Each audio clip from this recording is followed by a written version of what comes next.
Lo primero que debemos preguntarnos es, ¿existe una vinculación del derecho administrativo con el derecho penal y procesal penal?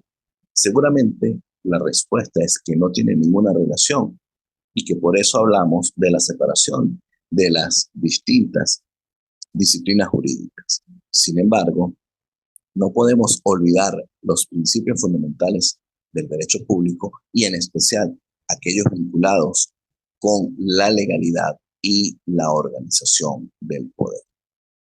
Igualmente, debemos recordar lo que se abordaba en la explicación de la buena administración y el derecho administrativo. El tema de la buena administración va mucho más allá del funcionamiento de los órganos vinculados con el Poder Ejecutivo.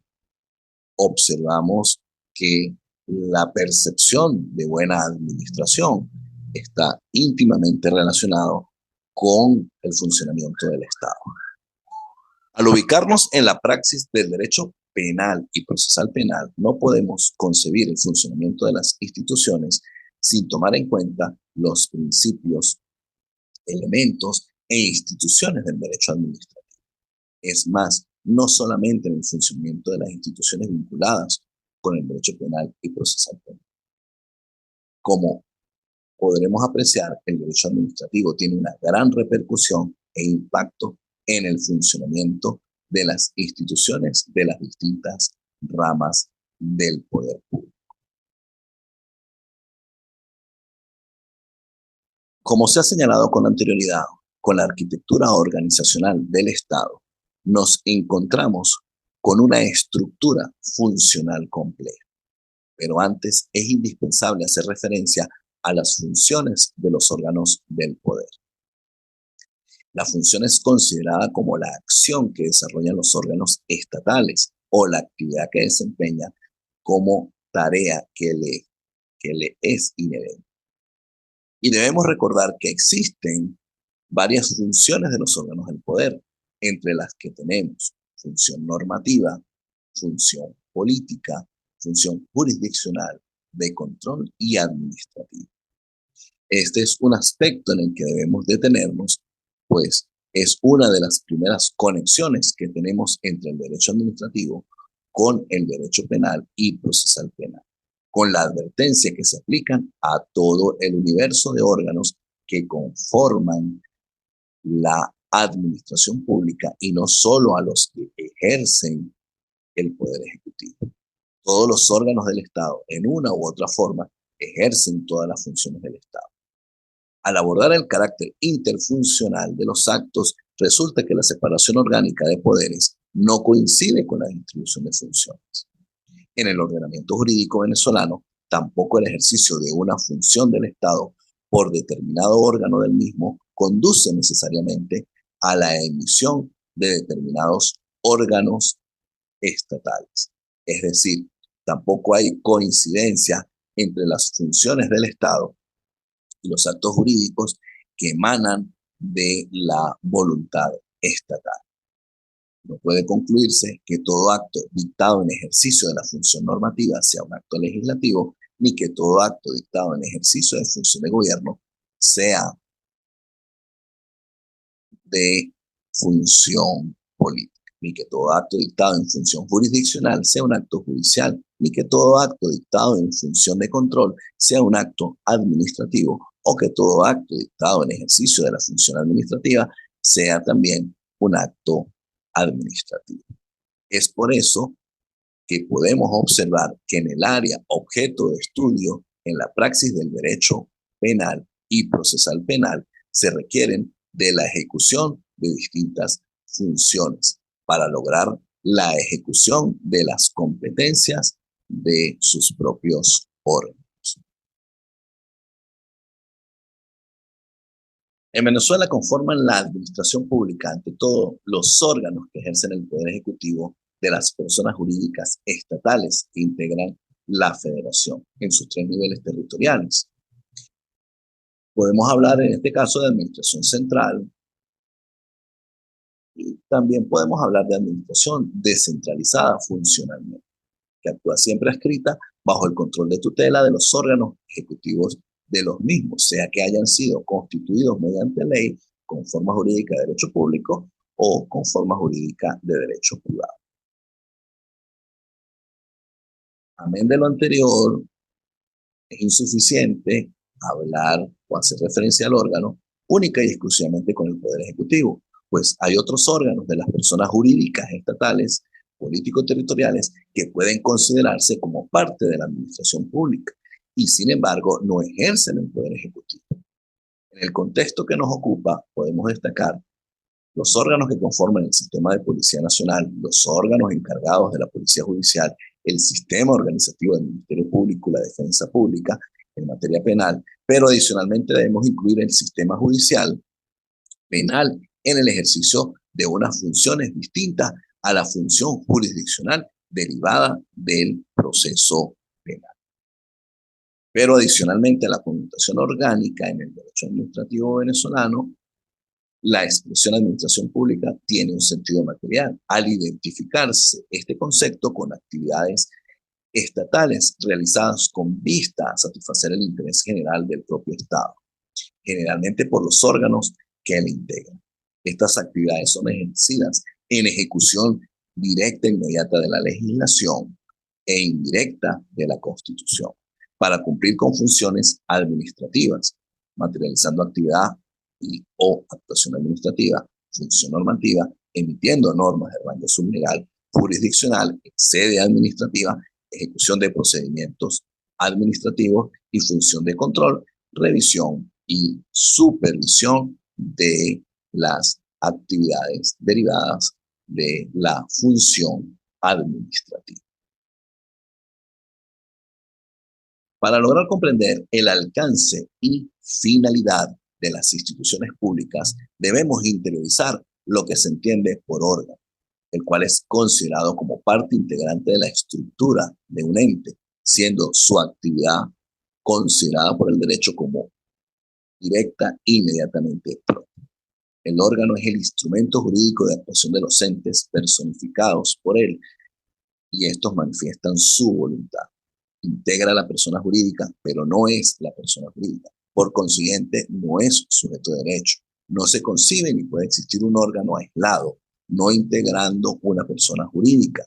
Si bien el órgano no es sujeto de derecho, posee potestades y facultades que le están atribuidas por el derecho positivo para lograr su actuación. La determinación del órgano administrativo al que corresponde actuar se efectúa teniendo en cuenta la competencia que tenga asignada. De ahí que las funciones atribuidas al órgano deben ser definidas perfectamente en cuanto a su naturaleza y ejercicio, y este contenido funcional recibe el nombre de competencia.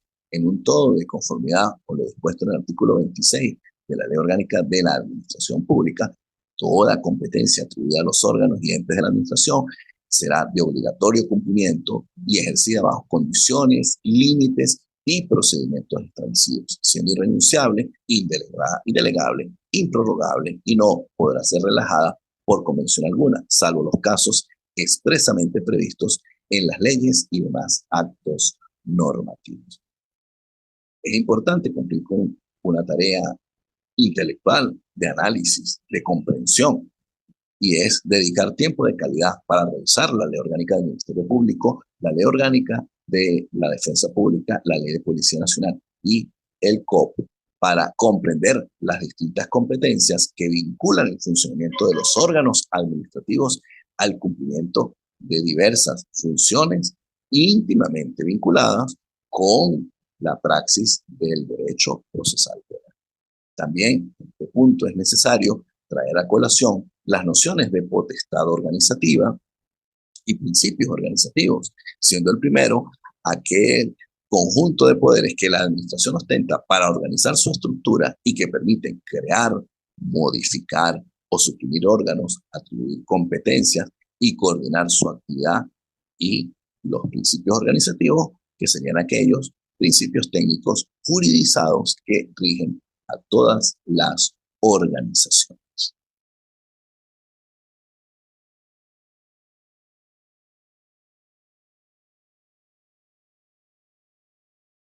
El poder público se proyecta a través de distintas manifestaciones de potestades públicas, que cuando están reguladas por el derecho administrativo serán denominadas potestades administrativas. Se trata de una parcela del poder público general totalmente juridificada, al servicio de fines concretos y fraccionada en dosis medidas. A la par de las potestades administrativas, conseguimos la discrecionalidad como autorización legal a la administración en determinadas consecuencias jurídicas, ofreciéndole dos o más posibilidades o un cierto ámbito de actuación, incluyendo las razones de conveniencia y oportunidad. Con los conceptos jurídicos indeterminados debe tenerse cuidado, pues el problema es que se sitúa en el conocimiento, exigiendo a la administración un juicio de valor y frecuentemente cuando se ha tenido en cuenta, se han valorado y se han ponderado diferentes puntos de vista. La ponderación alude a la actividad consistente en tomar consideración simultánea exigencias que presionan en sentidos opuestos, siendo un método para la resolución de casos entre principios y reglas. Con la ponderación se delimitan los principios frente a las normas. Los principios son mandatos de optimización que ordenan algo en mayor medida posible. En cambio, las reglas son normas que pueden o no ser cumplidas. Los principios se diferencian de las reglas en virtud de su condición de mandatos de optimización, esto es, por tratarse de normas fragmentarias en cuanto a su consecuencia jurídica susceptible tan solo de cumplimiento gradual. Mientras que la proporcionalidad es esencialmente un método de control cuya aplicación presupone que la decisión objeto de control ha sido ya adoptada. La propia estructura del principio de proporcionalidad consiste en efecto en la aplicación del conocido test tripartito sobre una medida determinada, adoptada de ordinario por un sujeto distinto a aquel que desarrolla el juicio de control. Los elementos son idoneidad, necesidad y proporcionalidad en sentido estricto. La aplicación del principio de proporcionalidad exige de manera nítida el proceso de deliberación jurídica que se llega a utilizar para resolver una controversia. La ponderación es un método decisorio, mientras que la proporcionalidad es un método de control. Y cabe preguntarse, ¿en la fase de indagación e investigación se aplica la ponderación y la proporcionalidad? La función administrativa es entendida como toda actividad que realizan los órganos administrativos y la actividad que realizan los otros órganos del poder, excluidos los hechos y actos propios de su actividad, mientras que la actividad se encuentra conformada por los actos y hechos desplegados en ejercicio de la función administrativa. Al hablar de la actividad administrativa, podemos hacer referencia al acto y al procedimiento.